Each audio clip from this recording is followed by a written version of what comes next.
지난주에는 하나님과 이스라엘의 초대 왕이 될 사울 사이에 있었던 그러한 섭리의 사울을 참여시키기 위하여 하나님이 성령으로 기름 부어 주시고 또 그에 걸맞게 사울이 행할 것을 말씀하시는 내용을 보았습니다.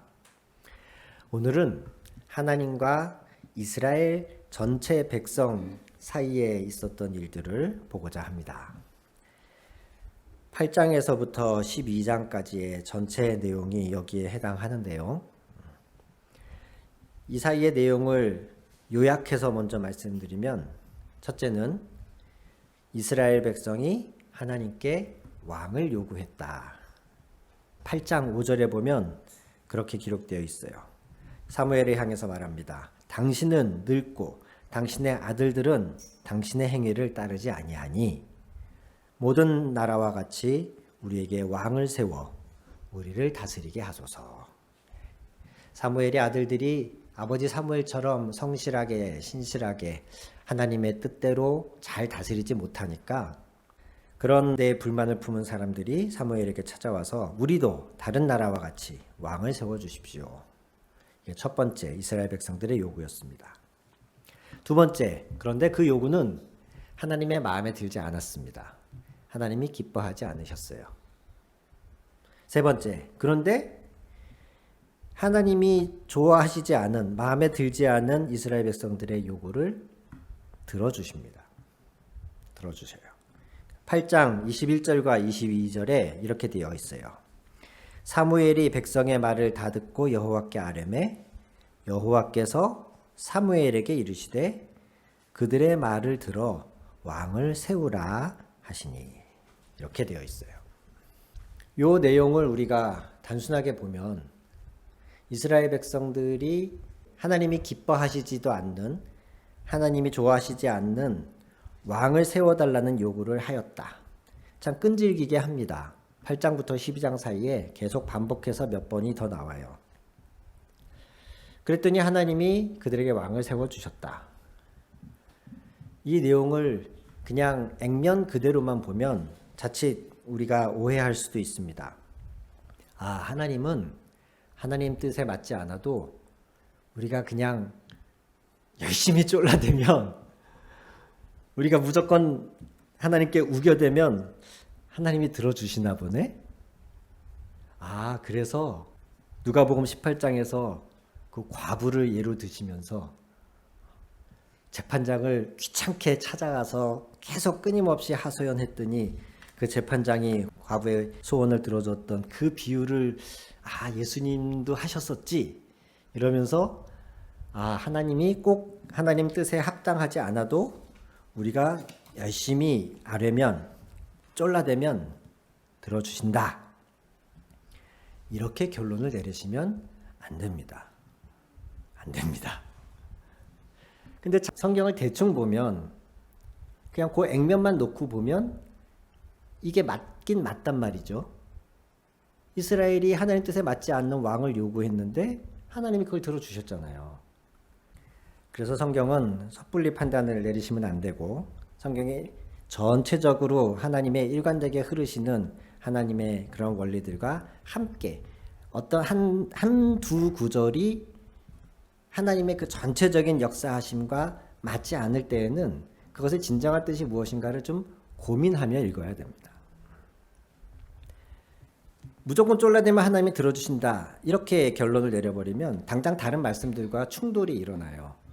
야고보서 4장 3절만 해도 너희가 구하여도 받지 못함은 정욕으로 쓰려고 잘못 구하기 때문이라 이렇게 말씀하시잖아요.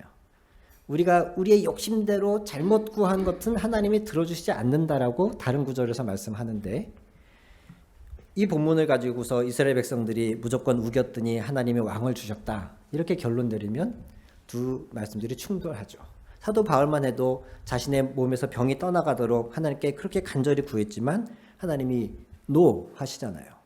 너의 은혜가 이미 너에게 족하다. 그러니 이 말씀은 하나님이 이스라엘 백성들이 졸라대니까 마지못해 들어주셨다 이런 의미가 아닙니다. 한번 구체적으로 들어가 보겠습니다. 우선은 첫째는 우리가 이것을 알아야겠습니다. 왜 하나님은 이스라엘 백성들이 왕을 세워달라고 하는 요구를 마음에 들어 하지 않으셨을까? 12장의 19절에 백성이 사무엘에게 말합니다. 우리가 우리의 모든 죄에 왕을 구하는 악을 더하였나이다. 분명히 그것이 잘못된 요구라고 사무엘이 몇 번 경고를 했고 하나님이 특별한 이적을 통해서 사무엘의 말을 지지하십니다. 그래서 백성들이 혼쭐이 한번 나고 나서 이렇게 말하는 거예요. 아이고 우리가 잘못했습니다. 우리가 우리의 모든 죄에, 그러니까 기존에 이미 여러 가지 잘못한 것들도 많이 있는데 그 위에 왕을 구하는 악을 추가하였습니다. 아이고 우리가 잘못했습니다. 이렇게 말하는 거예요. 즉 그들의 요구가 분명히 잘못되었다는 겁니다. 그럼 왜 잘못되었을까? 먼저는 이 왕권 국가, 전제 군주제라고 하는 이 시스템 자체가 가지고 있는 굉장한 불합리가 있습니다. 이미 이스라엘이 이 요구를 하기 이전에 지금 이스라엘이 아직 왕권 국가로 세워지기 전이 기원전 한 800년 경으로들 보는데 기원전 800년이면 굉장히 옛날 같죠. 그런데 그럼에도 불구하고 그 시절에 이미 이스라엘을 둘러싼 주변 세계는 여러 제국들이 존재하고 있었습니다. 이스라엘이 400년 넘도록 종노릇 한 이집트만 봐도 이집트는 이미 그 오래전부터 거대한 제국을 이루고 피라미드 같은 위대한 인류의 업적을 남길 만큼 강력한 왕권 국가였지 않습니까? 이스라엘은 그런 걸 다 경험했어요. 그 밑에서 고된 종노릇을 했어요. 팔레스타인 지역으로 가나안 지역으로 이주를 한 뒤에도 그들을 둘러싸고 있는 모든 이방 민족들은 다 도시국가와 그 안에 왕이 세워져 있는 형태였어요. 늘 그런 나라들과 부딪히면서 이스라엘은 자신들의 부족함을 느꼈던 거죠. 그 시절이 오랜 동안 이어지다 보니 이스라엘은 왕권 국가, 왕에 의해서 다스림받는 국가들의 그 파워에 부러움을 갖기 시작한 겁니다. 그런데 그 왕권 국가가 그러한 파워를 갖는 데에는 여러 가지 조건과 이유가 있었거든요. 그 왕권 국가가 갖고 있는 그 힘의 근원은 사실 이런 데 있었습니다. 성경을 펼쳐서 8장을 사무엘상의 8장을 같이 보겠습니다. 이스라엘 백성들이 왕을 요구하자 하나님이 사무엘을 통해서 잘 생각해봐라. 왕이라는 제도가 너희에게 결코 좋은 것만은 아니다. 이런 의미로 왕권 국가의 폐해들에 대해서 쭉 말씀하신 구절이 사무엘상 8장의 8절부터 이어집니다. 9절부터 보겠습니다. 그러므로 그들의 말을 듣되 너는 그들에게 엄히 경고하고 그들을 다스릴 왕의 제도를 가르치라. 사무엘이 왕을 요구하는 백성에게 여호와의 모든 말씀을 말하여 이르되 너희를 다스릴 왕의 제도는 이러하니라. 그가 너희 아들들을 데려다가 그의 병거와 말을 어거하게 하리니 그들이 그 병거 앞에서 달릴 것이며 그가 또 너희의 아들들을 천부장과 50부장을 삼을 것이며 자기 밭을 갈게 하고 자기 추수를 하게 할 것이며 자기 무기와 병거의 장비도 만들게 할 것이며 그가 또 너희의 딸들을 데려다가 향료 만드는 자와 요리하는 자와 떡 굽는 자로 삼을 것이며 그가 또 너희의 밭과 포도원과 감람원에서 제일 좋은 것을 가져다가 자기 신하들에게 줄 것이며 그가 또 너희의 곡식과 포도원 소산의 11조를 거두어 자기의 관리와 신하에게 줄 것이며 그가 또 너희의 노비와 가장 아름다운 소년과 나귀들을 끌어다가 자기 일을 시킬 것이며 너희의 양떼의 10분의 1을 거두어 가리니 너희가 그의 종이 될 것이라. 왕을 세우면 너희가 앞으로 이런 일을 겪게 될 것이다. 왕과 그 왕을 둘러싼 여러 시스템을 유지하기 위해서 그는 너희들의 재물을 세금으로 걷어갈 것이고 너희들의 자녀들을 그들이 부리는 사람으로 또는 군인으로 차출해 갈 것이고 일정하게 늘 너희들로부터 소산의 11조를 거두고 자기들이 데리고 있는 관리와 신하들을 관리하기 위해서 너희들의 것을 착취하게 될 것이다. 이런데도 너희가 왕이 필요하냐? 이런데도 너희가 왕이 좋으냐? 하나님이 이렇게 물어보시는 거예요. 하나님이 이스라엘에게 왕권 국가로 일찌감치 바꿔주지 않으신 것은 주변의 다른 모든 국가들이 이미 그렇게 되어 있음에도 불구하고 이스라엘을 그렇게 바꿔주지 않으신 데에는 제국주의가 갖고 있는 기본적인 이런 폐해가 첫 번째 이유였고, 두 번째는 이렇게 해서 세워진 왕이, 사실은 이 두 번째 이유가 더 큽니다. 왕이 대부분의 고대 근대 국가에서 왕은 신의 대리인이었습니다. 더 나아가서 왕이 신 그 자체로 여겨졌었습니다. 즉 왕이 하나님을 대신하는 존재로 여겨지는 것이 제국주의인 거예요. 하나님이 그러한 이유 때문에 최대한 이스라엘을 왕권 국가로 빨리 바꿔주지 않으신 거예요.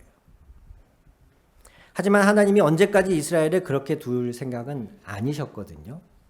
신명기 17장을 보시면 신명기는 아직 이스라엘이 가나안 땅을 정복하기 이전의 내용을 기록하고 있는데, 신명기 17장에서는 하나님이 이미 앞으로 언젠가는 이스라엘이 왕권 국가가 될 것을 아시고 그것을 대비한 말씀을 적어 놓으신 내용이 있어요. 이스라엘이 가나안 땅을 정복하기 이전에 너희들에게 세워질 왕은 이러한 왕이 되어야 한다라는 내용을 기록하셨다는 것은 이스라엘도 언젠가는 왕권 국가로 바뀔 것을 하나님도 아셨다는 거거든요. 그럴 계획이 있으셨다는 거예요. 우리가 여기서 첫 번째 해답을 얻을 수가 있습니다. 이스라엘 백성들이 하나님의 뜻이 전혀 아닌 것을, 하나님이 정말 원치 않은 것을 단지 떼써서 받아낸 것이냐? 그게 아니고 하나님은 애초에 언젠가는 이스라엘에도 왕을 세우실 계획이 있으셨어요. 그래서 하나님이 이들의 바람에 응답을 해주신 것이지, 전혀 생각도 안 하시다가 원치도 않으시는 것을 들어주신 내용이 아니라는 겁니다. 그러면 하나님이 언젠가는 왕권 국가를 세워줄 계획이 있으셨음에도 불구하고 왜 지금 이스라엘이 왕을 요구하는 것은 죄악이냐? 그것이 아까 말씀드린 제국주의의 두 번째 폐해와 연결이 됩니다. 이스라엘 백성들은 지금 자신을 보호해줄, 눈에 안 보이는 하나님보다 자신을 보호해줄 강력한 파워를 가진 왕을 원하는 거예요. 하나님보다 왕이 더 안심된다는 거예요. 지금까지 출애굽할 때부터, 가나안 땅을 정복할 때부터, 사사를 통하여서 모든 이방 민족들로부터 이스라엘을 구해주신 이 모든 그들의 역사에 면면이 흘러오는 하나님의 돌보심, 이것보다 뚜렷하게 눈에 보이고 숫자를 셀 수 있는 강력한 군대와 병거를 가진 왕이 있었으면 좋겠다. 8장의 19절과 20절을 한번 보십시오. 백성이 사무엘의 말 듣기를 거절하여 이르되 아니로소이다.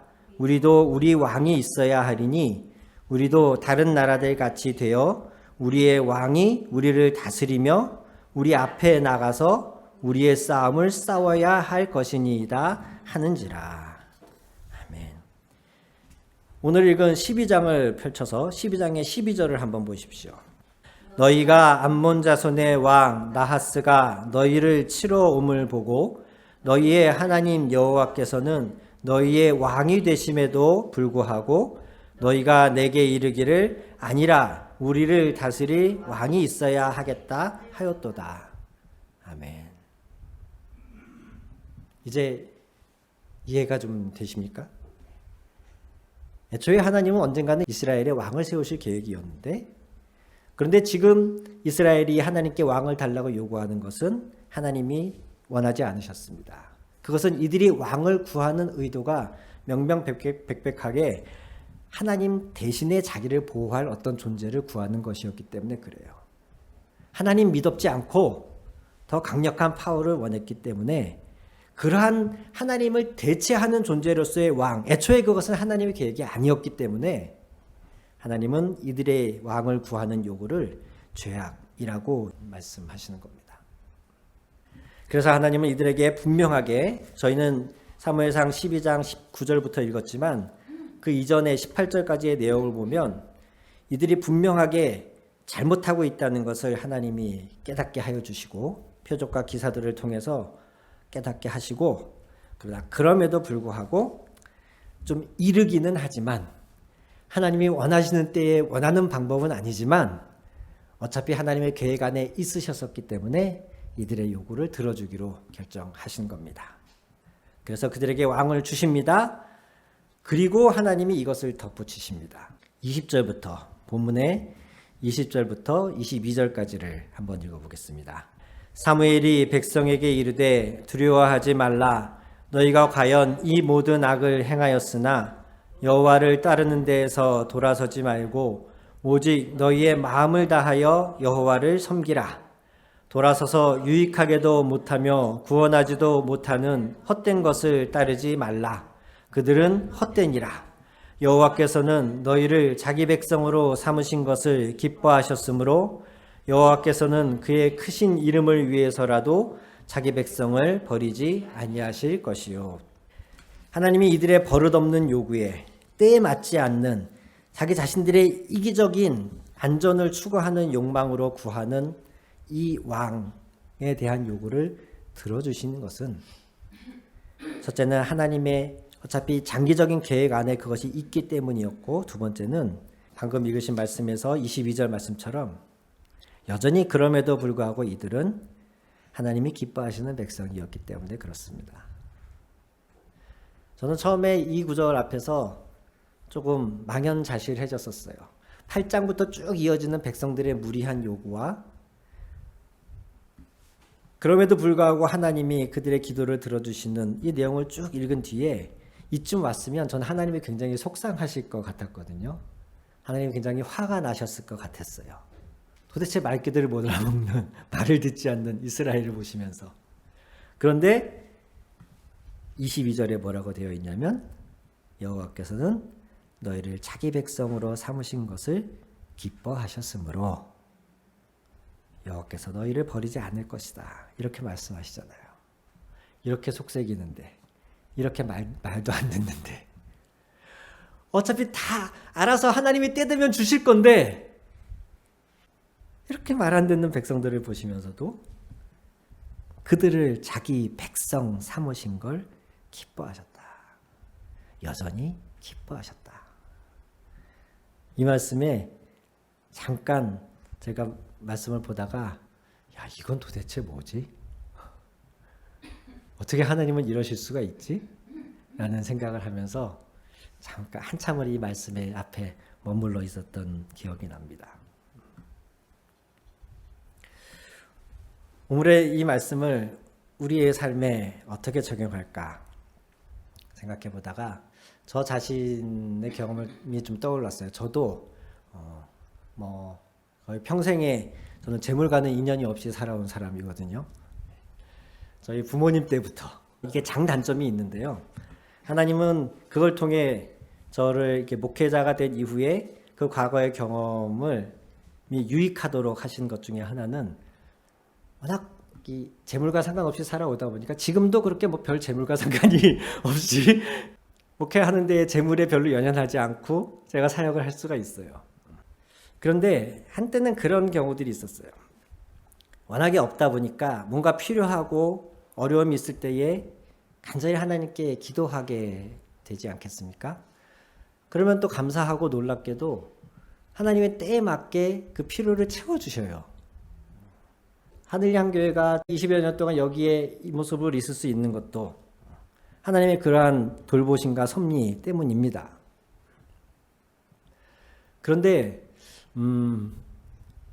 그 생활도 계속 반복되다 보면요, 어떤 시점이 오냐면 무언가 필요해서 간절히 구해서 하나님의 응답을 받는 체험은 너무 놀랍고 너무 감격적인데, 좀 뭔가 필요할 때마다 이렇게 내가 늘 애달프게 고통 속에 하나님께 부르짖는 게 좀 힘들다. 내가 이렇게까지 하나님 앞에 막 매달리지 않아도, 간절히 호소하지 않아도 좀 넉넉하게 살면 안 되나? 이런 생각이 들 때가 오더라고요. 왜 하나님은 매번 나를 어려움에 처하게 하시고 간절히 기도하면 그때서야 응답해 주실까? 그냥 나의 평균치를 좀 높여주시면 안 되나? 그런 생각이 들 때가 있었습니다. 아마도 지금 이스라엘 백성들이 그러지 않았나라는 생각이 들었어요. 지금까지 이스라엘 백성들은 제대로 어떤 구심력을 갖춘 강력한 국가를 이루지 못한 채 수백 년을 노예살이 하다가, 그것도 그 당시 시점에서 봤을 때 전 세계에서 가장 위대한 제국이었던 애굽에서 종노릇하다가 정말 하나님의 기적으로 출애굽했잖아요. 그 놀라운 하나님을 경험했단 말이죠. 근데 그러고 나서 한 게 뭐냐면 40년 광야 생활이에요. 그 40년 광야 생활 동안 이스라엘이 배운 건 출애굽을 시켜준 놀라운 그 하나님이 자기들을 잘 먹고 잘 살게 해주는 걸 경험한 게 아니에요. 그 40년 동안 하나님 말씀에 철저하게 순종하는 법만 배웠어요. 그리고 가나안 땅에 도착했는데 가나안 땅도 공짜로 먹은 게 아니죠. 그것을 차지하기까지 그들은 수많은 피를 흘려야 했었고 많은 노력을 했습니다. 가나안 땅을 차지한 이후에도 모든 이방인들이, 모든 가나안 족속들이 다 도망가 버린 게 아니고 여전히 요소요소에 존재하면서 이스라엘을 괴롭혔어요. 그래서 이스라엘이 조금만 하나님을 떠나면 어떨 땐 암몬이, 어떨 땐 모압이, 어떨 땐 블레셋이, 어떨 땐 미디안이 이스라엘 백성들보다 더 강력해져서 이스라엘을 괴롭혔죠. 그럼 그때마다 이스라엘은 어떻게 합니까? 하나님께 부르짖습니다. 그러면 사사들이 일어나죠. 입다, 드보라, 바락, 기드온, 이런 사사들이 그때그때 일어나서 하나님과 동행하여 이스라엘을 구원합니다. 수백 년을 이렇게 살았어요. 힘도 없고 자기들을 보호해주는 어떤 권력도 없이 살다가 누가 괴롭히면 아이고 하나님 하면 하나님이 짜잔 하고 도와주시고, 또 하나님을 떠나면 또 누가 괴롭히면, 다른 놈이 괴롭히면 또 아이고 하나님 하면 또 하나님이 짜잔 하고 도와주시고.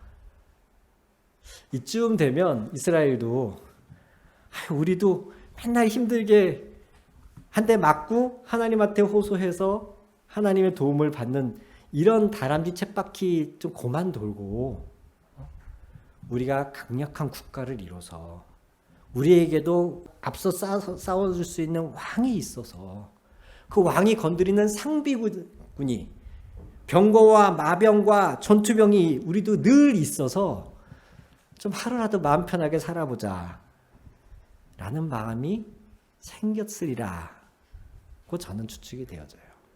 그리고 이것은 오늘날 우리도 동일하다고 생각이 듭니다. 맨날 아르바이트로 6개월, 1년 일하던 청년이 그렇게 20대를 보내다 보면 나도 번듯한 직장이 있었으면 좋겠다, 그런 생각 들지 않겠습니까? 누군가 늘 계약직으로 1년, 2년 중소기업에서 정말 자기 한 달 생활을 하고 딱 나면은 저축할 돈도 없는 그런 생활을 하던 청년이라면 나도 대기업 좀 가보고 싶다, 그런 생각 당연히 들지 않겠습니까? 늘 전셋집만 전전하다가 보면 갑자기 주인이 전세금 막 5천만 원, 1억 올려달라 그러면 내가 더럽고 치사해서 집을 사고 말지, 이런 생각 든단 말이죠. 하나님은 우리에게 그 모든 것을 준비하고 가장 좋은 것으로 우리의 앞길에 계획하고 계신 하나님이신 줄 믿습니다. 마치 이스라엘에게 이미 그들 안에 왕을 세우려고 계획하셨던 것처럼. 다만 오늘 이 말씀을 통해서 하나님은 우리에게 그렇게 말씀하십니다. 너에게 그것이 필요한 줄 안다. 네가 그간의 생활에 지쳤고 힘들다는 거 안다. 그런데 그렇다고 해서 너에게 비록 왕이 세워진다 해서, 네가 대기업에 들어간다 그래서, 너의 연봉이 1,000만 원이 오른다 그래서, 네가 집을 사서 자가에 거주할 수 있게 된다고 해서 더 이상 너를 지키고 돌보는 자가 나 여호와가 아닌 것은 아니다. 내가 너에게 왕을 주지만 너희를 지키는 건 왕이 아니고 그 왕과 너희가 나에게 순종할 때에 내가 너희를 지킬 것이다. 이것이 하나님의 뜻인 겁니다. 하나님은 우리에게 집을 주실 수 있는 분입니다. 그러나 그 집이 우리를 보호할 것이라고 생각하는 한 그 집을 구하는 우리의 마음은 죄악입니다. 하나님은 우리에게 편안한 노후도, 높은 연봉도, 좋은 직장도 주실 수 있는 하나님이십니다. 그러나 우리의 마음 안에, 우리의 생각 안에 하나님보다 그것이 나의 삶을 더 안정되게 해줄 것이라는 마음이 있는 한 하나님이 그것을 우리에게 주기 원하시지만 그것은 우리에게 우상이 될 수 있는 것이에요. 하나님이 생각하는 이스라엘의 왕은 다른 나라의 왕과 달라야 했습니다. 다른 나라의 왕은 그 안에서 자기가 신인 것으로 스스로를 선포하는 여기는 왕이었지만 하나님 나라의 이스라엘의 왕은 하나님의 율법에 충실한 왕이어야 했습니다. 이것이 하나님이 이스라엘을 왕권 국가로 만들려고 계획하시면서도 다른 나라와 차별을 두신 점이에요. 이스라엘의 백성들이 왕을 요구할 때에 이런 왕을 요구했어야 되는 거예요. 단순히 힘세고 잘 싸우고 많은 군인을 건드린 그런 자기들을 보호해줄 왕이 아니라 하나님 앞에 순종하는 율법에 충실한 왕을 세워달라고 요구했어야 제대로 된 왕을 요구하는 것이었는데 그들은 자기들의 삶이 늘 불안하니까 늘 외적의 침략 앞에 풍전등화 같으니까 하나님이 이미 그 보호를 약속해 주셨음에도 불구하고 눈에 보이는 안전을 약속해주는 왕을 요구했다는 것. 즉 하나님보다 그 왕을 더 의지하려 했다는 것. 이것이 그들의 잘못이었던 것이죠. 그러나 그런 잘못에도 불구하고 하나님은 그들에게 왕을 주셨고 결국 원래 하나님이 가지셨던 계획 그것을 이들에게 알려주십니다. 너희와 너희의 왕이 나를 따라야 할 것이다. 왕이 나 대신 너희를 다스리지 않을 거다. 너희와 너희의 왕이 나를 따라야 한다. 오늘 우리에게도 하나님은 동일하게 말씀하십니다. 우리에게 많은 재산도 부도 주실 수 있는 하나님이지만 우리에게 이렇게 말씀하십니다. 네가 그것을 받는다 할지라도 누린다 할지라도 그것이 너를 지켜주지 못한다. 너와 너의 재물이 나를 섬겨야 된다. 좋은 직장, 네가 좋은 직장 들어갈 수 있다. 그러나 들어가더라도 너는 너 자신과 그 직장 그 자체를 통해서 나를 섬겨야 한다. 내가 너에게 건강 줄 수 있다. 그러나 그 건강 가지고 네가 하고 싶은 일 하라고 주는 게 아니다. 너는 건강을 받는다면 너와 너의 그 건강 그 자체를 사용해서 나를 섬겨야 한다. 이것이 오늘 우리의 연약한 기도에도 응답해 주시는 하나님의 마음이십니다. 이렇게 하시는 이유는 여전히 하나님이 우리를 자신의 백성으로 택하신 것을 기뻐하시기 때문에 그렇습니다.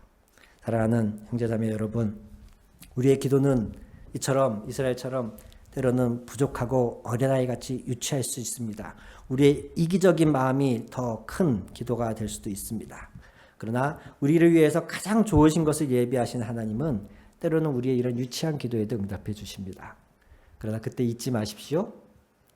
우리의 그 유치한 기도가 응답받았다는 그 사실 자체만으로 기뻐하지 마시고 그 응답받은 그것을 포함하여 나의 전 삶으로 하나님을 섬기라는 새로운 부르심에 여러분이 초대받았다고 깨달으셔야 됩니다. 그리하여야 이스라엘은 영원할 수 있었습니다. 왕과 백성이 함께 여호와를 섬겨야 이스라엘은 끝까지 온전할 수 있었습니다. 그러나 그들이 그렇지 못했다는 걸 우리는 성경을 통해 알지 않습니까? 그렇다면 이제 우리는 우리의 마음을 정합시다. 주님, 나의 필요를 주님께 알겠습니다. 그리고 나의 필요를 채우신 주님의 그 은혜를 날마다 기억하며 내가 받은 기도의 응답, 채워진 나의 필요, 하나님이 내게 주신 모든 좋은 것, 그것을 가지고 그것과 함께 주님을 섬기겠습니다. 이렇게 기도할 수 있는 저와 여러분 되기를 축원합니다. 아멘. 기도하시겠습니다.